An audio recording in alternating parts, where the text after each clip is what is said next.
Chers amis qui nous regardent, nous avons aujourd'hui le plaisir de recevoir un ingénieur, un technicien. Il a été technicien, ingénieur, chef d'entreprise dans une autre vie. Il a travaillé pour la Banque mondiale avant de faire sa propre structure de consultation. Aujourd'hui, il est ministre délégué chargé des infrastructures ferroviaires au sein du gouvernement de Macky Sall. Il est en même temps patron politique de Tivaouane, une circonscription réputée jusqu'ici ingagnable par la paire. Monsieur Abdoulaye Sall, bonjour. Bonjour, M.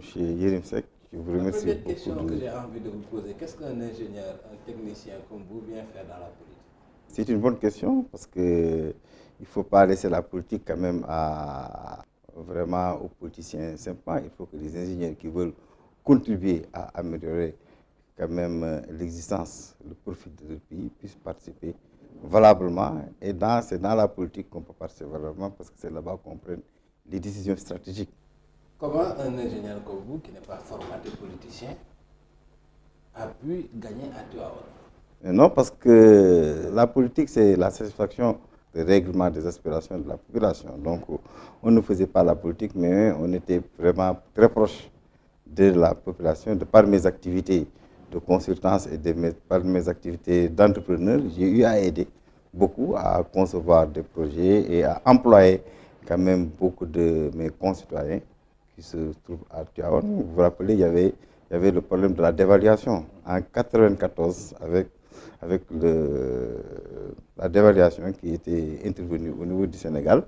Quand même, la Caisse française de développement avait financé ici un projet, le Fonds social de développement, où il fallait un peu mettre de l'argent, distribuer quand même des revenus au niveau de la société pour pallier un peu les impacts de la dévaluation. Dans ce cadre, moi j'étais un peu maître d'œuvre de ce projet qui était géré par la GIROUT et j'ai employé beaucoup de personnes au niveau de Dakar et au niveau quand même de toutes les régions où nous avons quand même, de par la construction, employé beaucoup de gens en main-d'œuvre, en travaux à haute intensité de main-d'œuvre.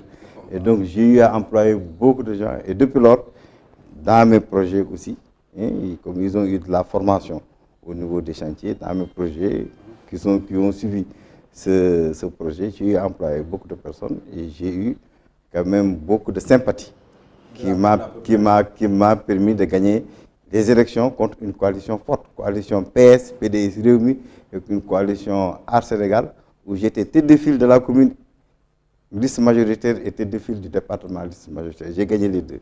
Maintenant, il y a un autre combat que vous devez gagner, c'est un combat de communication sur le terrain. Oui. C'est un projet très décrit. Ouais. Un homme politique documenté qui s'appelle Ousmane Sonko m'a dit que le TR va coûter au bas mot 1200 milliards. Ouais. Qu'est-ce que vous pensez de ce chiffre? Je ne veux même pas parler d'Ousmane Sonko parce que je lui fais de la publicité, mais quand même il est en train de changer. Parce qu'il avait dit 1200 milliards, il est retourné pour dire, avec l'interview qu'il a fait, 1000 milliards, après 900 milliards, donc il est en train de descendre. Donc ça suppose qu'en mathématiques, en projet, un chiffre il est exact. Il ne peut pas changer en fonction quand même de beaucoup de choses. Nous avons lancé un appel d'offres en bonne et due forme. Un appel d'offres en bonne et due forme que nous avons lancé à financement vraiment extérieur, international. Donc les critères d'attribution de marché sont respectés. Lorsqu'on a lancé ce marché, nous avions eu 66 soumissionnaires appartenant à 11 pays différents. Les meilleures entreprises ferroviaires du monde étaient présentes. Bombardier, Arsom, tout le monde. Toutes les entreprises, les meilleures, étaient présentes parce que quand même, la place de Dakar est extrêmement importante.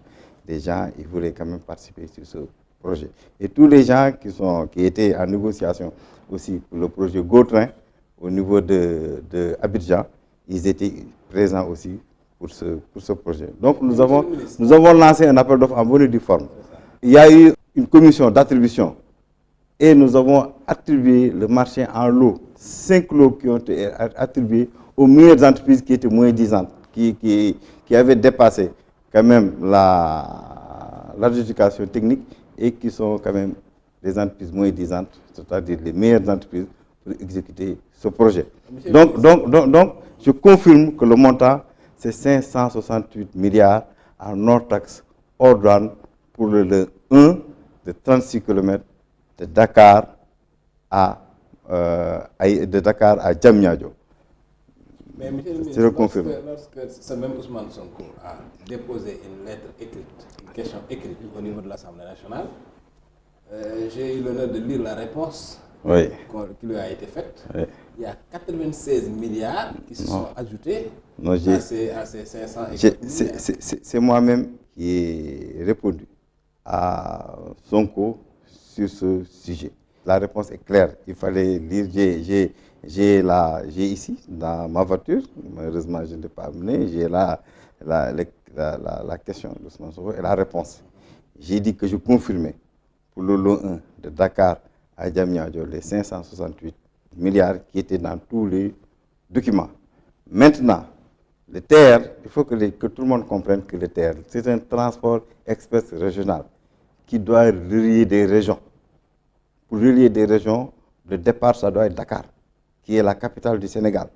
Le premier tronçon, c'est Dakar-Diamniadio. Le deuxième tronçon, c'est Diamniadio-AIBD. Après AIBD, Mbour. De Diamniadio, on doit partir aussi à Thiès. De Thiès, comme on fera quand même la réhabilitation du chemin de fer dans sa globalité, avec un standard jusqu'à Tamba, on va continuer de Thiès à Tamba. C'est ça. Maintenant, la réponse, je l'ai dit, je confirme que pour le premier lot, c'est-à-dire la première phase, Dakar-Diamniadio, c'est 568 milliards. Maintenant, pour aller jusqu'à AIBD, comme la question était formulée comme ça, nous devons rajouter 97 milliards, ce qui fera 665 milliards pour aller à AIBD. Mais ce tronçon n'est pas encore lancé parce que nous n'avons pas encore de financement pour ce tronçon. Donc on ne peut pas parler de quelque chose, c'est un vœu pieux, mais on ne peut pas parler de ça maintenant parce que c'est un projet qui n'est pas encore lancé, qui n'est pas encore attribué. On ne peut parler que de ce qui est attribué. Maintenant, on peut parler des prix.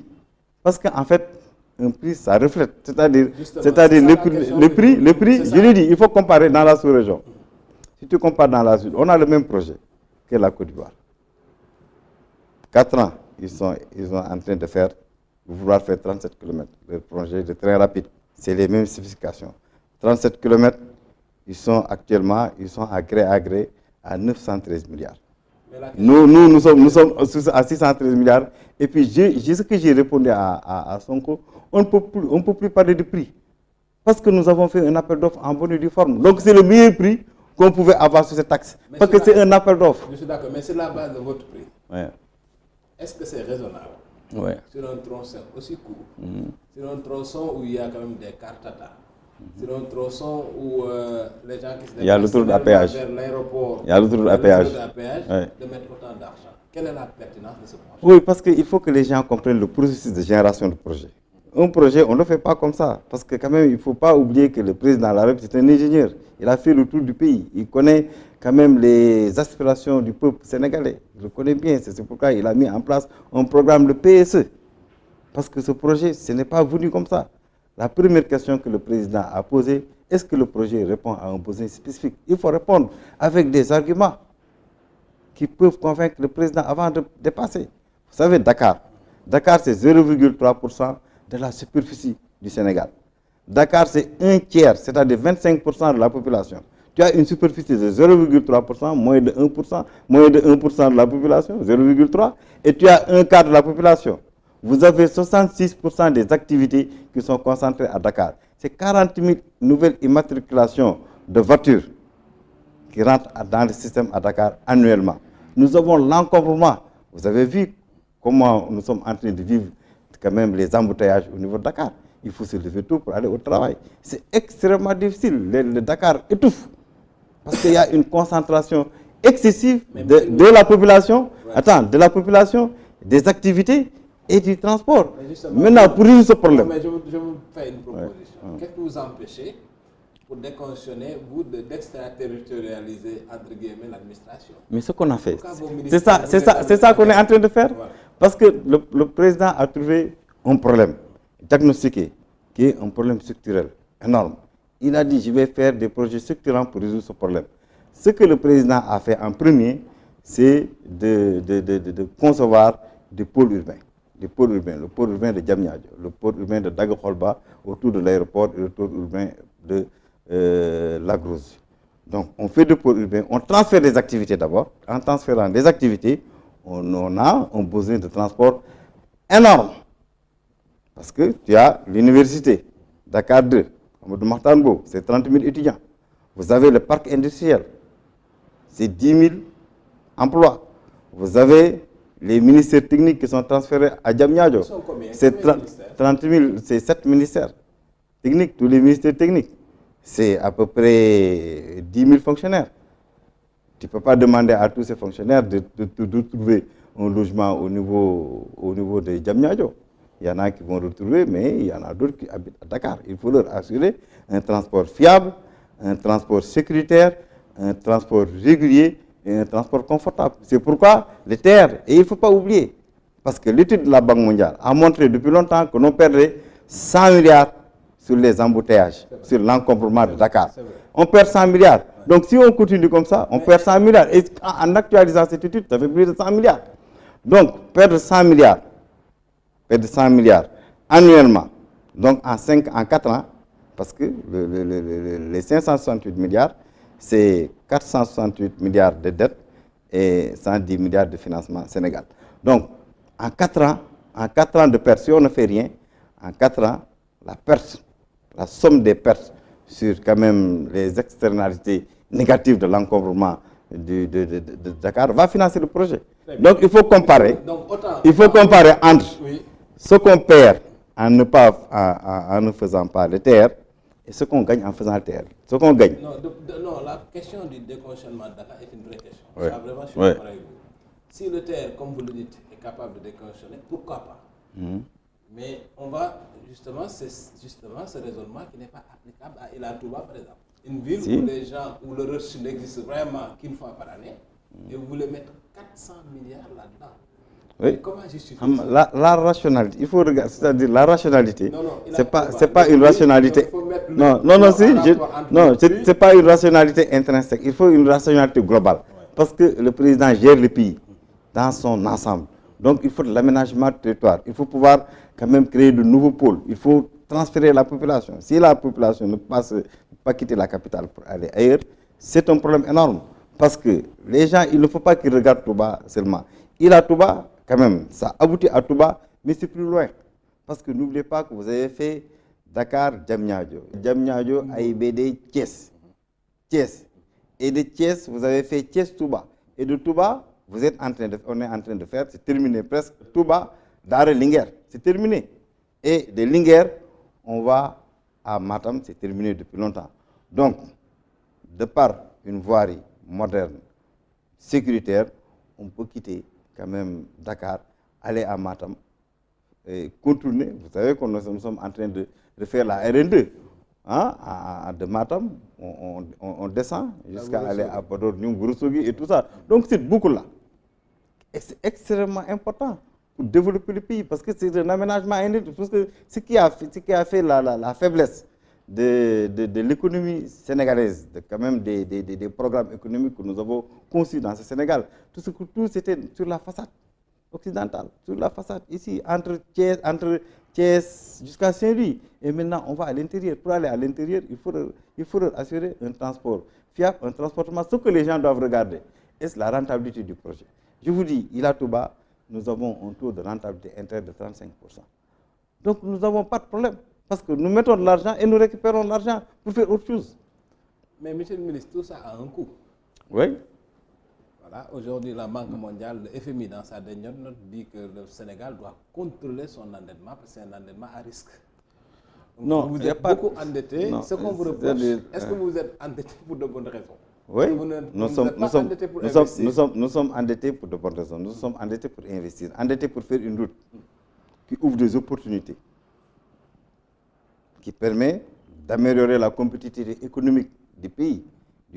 Parce qu'Ila Touba, ça va améliorer la compétitivité économique de Touba dans son ensemble, parce que ça va permettre d'améliorer la mobilité urbaine et tout ça. Donc, c'est extrêmement important. Nous investissons la dette, nous le mettons sur des projets qui génèrent des revenus. qui génèrent des revenus. Je vous ai dit que le taux de rentabilité interne de Ila Touba, c'est 35%. Donc, nous n'avons pas de problème de payer la dette. Nous n'avons pas pris 105 milliards pour le mettre dans un festival de danse, le FESMAN. 105 milliards, nous l'avons mis dans le projet du désenclavement de l'île à Morphil. 317 km. Une vraie problématique. 107 km. Pour moi, qui est avec RN2, l'île à Morphil, avec la RN2.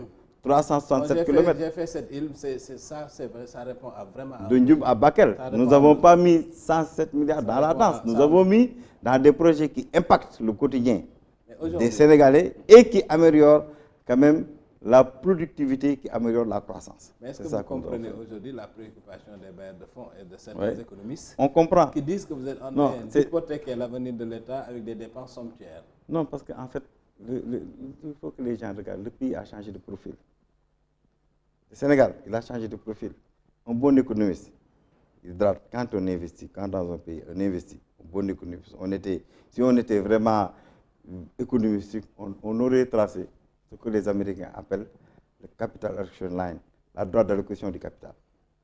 On a un objectif, on trace la droite, on dit que tous les projets qui ne se trouvent pas sur la droite, ils ne seront pas financés. Mais ici, actuellement, nous n'avons pas de problème d'endettement. Parce que l'endettement, c'est pourquoi les bailleurs de fonds, il faut que les gens regardent l'endettement. Parce que les bailleurs de fonds, ils crient sur l'endettement parce qu'ils se disent que des pays qui sont très endettés, il faut qu'ils payent. Et pour payer, il faut qu'ils augmentent la pression fiscale. Il faut qu'ils trouvent d'impôt tuent l'impôt. En fait, ils vont tuer l'économie parce que quand tu es trop endetté, quand tu ne peux pas payer, tu augmentes la pression fiscale sur l'économie, sur les entreprises qui payent, etc. Et ces entreprises vont disparaître. Mais nous, on n'a pas de problème. Parce que n'oubliez pas que le pays, quand même, depuis que nous sommes là, nous avons redressé le fonctionnement de l'économie et nous avons des ressources. Nous avons du pétrole, nous avons du gaz, nous n'avons pas de problème. Et ce qui est important, c'est le service de la dette. Nous n'avons jamais de défaut pour ne pas payer la dette. Nous avons toujours payé la dette. L'économie sénégalaise, c'est une économie solide. Nous payons, regarde. Mais est-ce que vous ne payez pas au détriment de certaines dépenses importantes? Vous payez, non, certes. Non. Mais vous pouvez payer au risque d'hypothéquer certaines priorités du pays. Non, on n'hypothèque pas. Parce qu'en fait, c'est le programme. Ce qui a manqué au pays, c'est un programme. Parce que le président de la République, lorsqu'il a pris le pays, il a fait le tour du pays. Il a fait son PSE, qui est la quintessence de la demande de venir exprimer par les populations. Donc, il ne fait pas n'importe quoi. S'il a un PSE, c'est encadré. L'argent de l'État est encadré. On dit que nous mettons tant d'argent sur l'axe 1, transformation secteur de l'économie, tant d'argent sur l'axe 2, le capital humain, protection sociale, développement durable, sur l'axe 3, les institutions. Donc, tout est programmé quand même sur 20 ans. Nous ne changeons pas. Avec ou sans le pétrole, le PSE était là.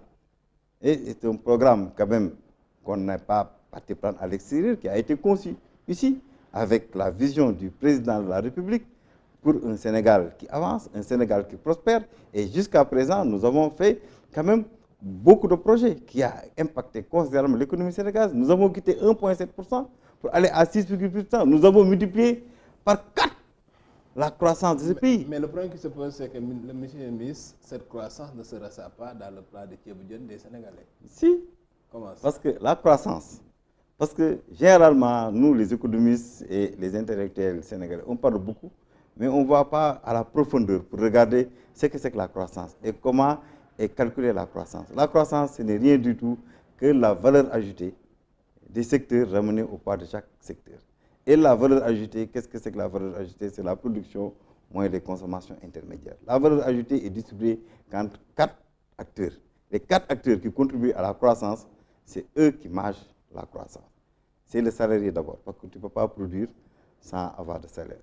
C'est l'investisseur qui prend la dividende. C'est le banquier qui finance et qui prend les intérêts. Et c'est l'État qui prend les impôts sur les projets et sur la production. Ce sont les 4. Et les citoyens, le citoyen, c'est le travailleur.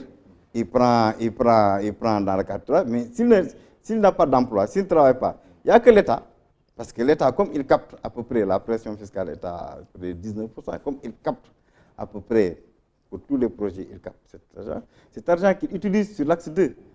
Sur l'axe 2, capital humain. Il utilise sur l'axe 2. C'est pourquoi le président, l'inclusion sociale est une donnée fondamentale de la politique du président de la République, Macky Sall. Il prend là-bas l'argent, c'est là-bas qu'il prend l'argent pour faire quand même le capital humain. Il finance sur la santé, il finance sur l'éducation, il finance sur l'inclusion sociale, les bourses de sécurité sociale, la couverture maladie universelle, le CMU et l'ensemble des projets, le PUDC, le PUMA, l'ensemble des projets que nous avons fait pour réduire les équilibres. Parce que ça, c'est un retard. C'est inconcevable qu'un pays, 52 ans après, c'est inconcevable qu'on voit des villages qui n'ont pas d'eau, des villages qui n'ont pas accès à l'électricité, des villages où la pénibilité du travail des femmes n'est pas réglée, 52 ans après. Donc, il y a le PSE pour régler de manière vraiment structurelle l'économie sénégalaise et la gouvernance sénégalaise.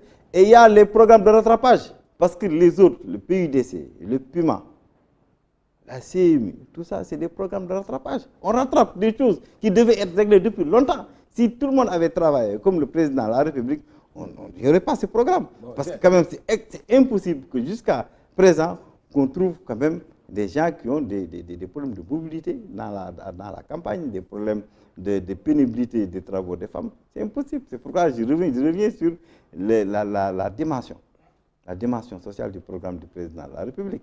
Parce que nous sommes en train de faire des records. Mettre beaucoup d'argent dans le social et avoir la croissance. Parce que généralement, l'argent qu'on met dans le social n'est pas directement productif. Ça ne contribue pas de manière importante au niveau de la croissance. Je découvre que l'ingénieur s'est mis en un politicien habile. Mais là, j'interroge l'ingénieur à partir du pétrole. Oui. On dit que les contrats qui ont été signés ont hypothéqué le pétrole sénégalais au moins pendant 25 ans. Que les taux qui ont été appliqués et qui vont profiter au Sénégal sont totalement en deçà de ce que l'Algérie, on a respecté. Le problème, c'est que, en fait, c'est les contrats. On a respecté la réglementation qui n'a pas été faite par nous. On a trouvé une réglementation bien déterminée, un code pétrolier. Et les contrats, on pouvait l'améliorer les contrats, non, on ne peut pas changer quand même d'arbitre en cours de marche. C'est impossible. C'est impossible. Ce qu'on peut.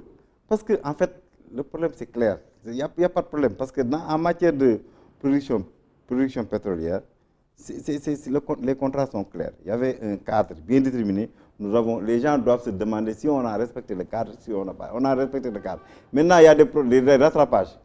Parce que dans la production, on te dit que si quelqu'un vient, il investit, tu peux rembourser. Tu peux rembourser. Hein? Rien ne nous empêche de nationaliser. Si les gens sont d'accord, si on voit que c'est meilleur pour nous, on peut rembourser les frais et augmenter le pourcentage. Mais tout ça, il faut faire du suite pour regarder quel est l'intérêt de l'État, quel est l'intérêt du Sénégal dans tout ça. Mais en fait, les pays, généralement, ils n'ont pas... Quand tu fais la recherche, tu ne peux pas savoir si tu trouves pas. Donc, c'est bien de ne pas engager beaucoup d'argent au niveau de la recherche, parce qu'en tant que pays pauvre, on ne peut pas se permettre de mettre des milliards et de le perdre dans la recherche pétrolière et de ne rien trouver. Maintenant, quelqu'un qui vient, qui cherche, dans le cadre de la protection, on a déjà 10%. Mais maintenant, si on va améliorer les 10% dans le cadre de l'exploitation, il y a des moyens de l'améliorer. Il faut simplement rembourser les frais. C'est pourquoi il faut être là quand le gars est en train de chercher pour pouvoir faire quand même la comptabilité de toutes ces recherches pour rembourser ça. Si tu rembourses, tu es là-dedans. Donc on peut améliorer, on peut aller jusqu'à 40%, jusqu'à 50%. Monsieur le ministre, il n'y a pas de problème du tout. Je comprends un peu votre dynamique. Oui. Vous êtes ingénieur, je vous demande une sorte de projection. Oui. D'ici 10 ans, qu'est-ce que le pétrole va changer dans la vie du Sénégal? Le pétrole va changer beaucoup de choses dans la vie du Sénégal. Ça dépend de ce que nous ferons du pétrole. Ça dépend de ce que nous ferons du pétrole. Je te dis, le président, la chance que nous avons, c'est d'avoir un président comme le président Macky Sall, qui est au pouvoir. Pourquoi? Qui a fait un programme. Parce que c'est le programme. C'est le programme. C'est le programme qui veut développer ce pays. Ce n'est pas un programme dans le long terme qui veut développer le pays. Ce n'est pas de la gouvernance à vider. C'est un programme.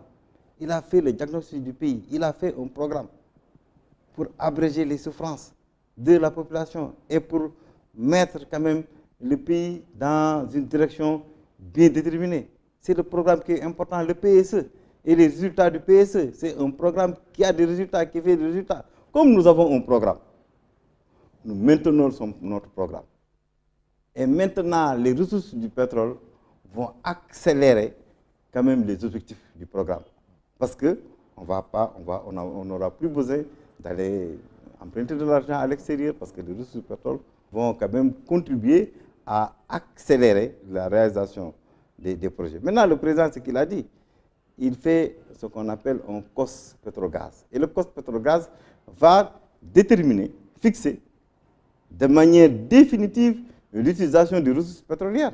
Il y aura une partie pour tout de suite mettre dans le budget, impacter quand même la croissance actuelle, une autre partie pour les générations futures, une autre partie pour vraiment des projets de développement importants qui vont quand même placer le Sénégal à un niveau considérable, économiquement viable. Encore faudrait-il qu'il soit là. On est en année électorale. Non, le problème, nous serons là. 2019. On est dans une année où déjà ça commence à s'agiter avec un front social en ébullition, une opposition en recomposition. Là, je m'adresse aux politiciens. Comment voyez-vous la perspective de l'élection présidentielle? Nous n'avons pas de problème parce que nous sommes la paire et ses alliés, le Benno Bokk Yakaar. Nous sommes une armée qui gagne les élections. Depuis 2012, nous gagnons les élections et nous savons comment gagner les élections.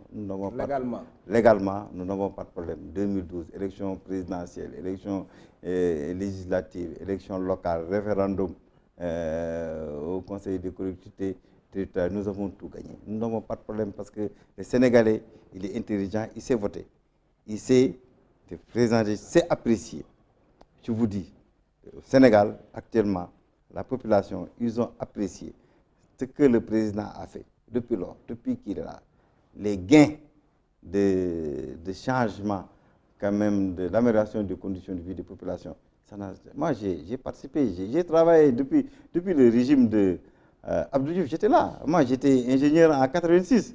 J'étais le premier projet de développement urbain. J'étais là, au projet de développement urbain. J'étais là. Donc, ce que le président fait et ce que les autres font, ce n'est pas la même chose. Comment le président travaille, comment le président arrive à mobiliser les gens pour améliorer les conditions de vie des populations, ce n'est pas la même chose. Les ministères, je vous dis, les ministères techniques, notre ministère, les budgets sont drastiques, les budgets de fonctionnement sont drastiques. Nous avons 214 milliards, nous, de budget infrastructure.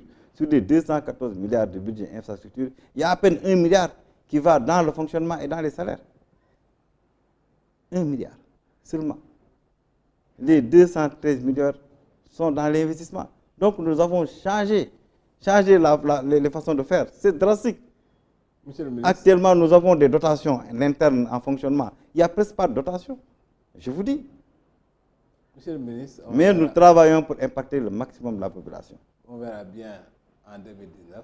On gagne les élections. Pourquoi on gagne les élections? Parce que nous avons déjà fait nos preuves pour améliorer les conditions de vie des populations. Et les perspectives. Parce que les gens regardent les perspectives.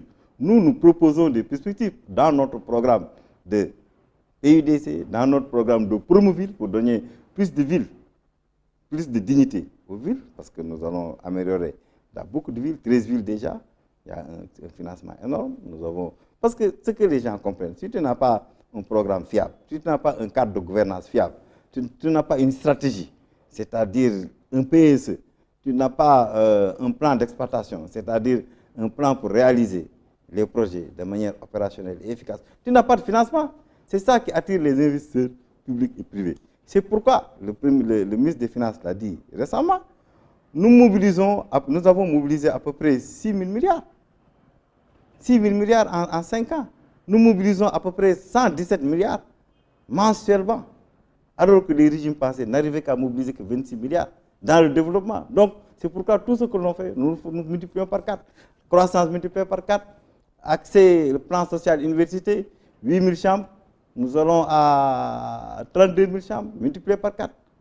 Vous avez vu l'électricité, le parc, la production est multipliée par 2. 900 heures de coupure. Nous sommes maintenant à moins de 60 heures de coupure. Nous avons, il ne faut pas oublier la production agricole. Production agricole, l'arachide, L'arachide. Vous avez vu les productions records que nous avons fait sur l'arachide. Vous voyez le riz, nous avons quitté 450 000 tonnes, nous sommes à 1 million de tonnes. Mais vraiment, nous sommes en train de faire des efforts énormes qui impactent la population, qui impactent le grand nombre. On ne prend pas tout pour donner à 125 000 fonctionnaires. C'est pourquoi... Monsieur le ministre, vous avez dressé un bilan global. Le peuple sénégalais, le seul arbitre qui vaille, appréciera. Je vous remercie beaucoup d'être venu. Merci. Surtout pour la précision scientifique, Ouais. parce que toutes vos positions ont été étayées par des données. Quant à vous, très chers téléspectateurs, je vous donne rendez-vous à bientôt, si Dieu, le maître des jours à venir, le veut bien.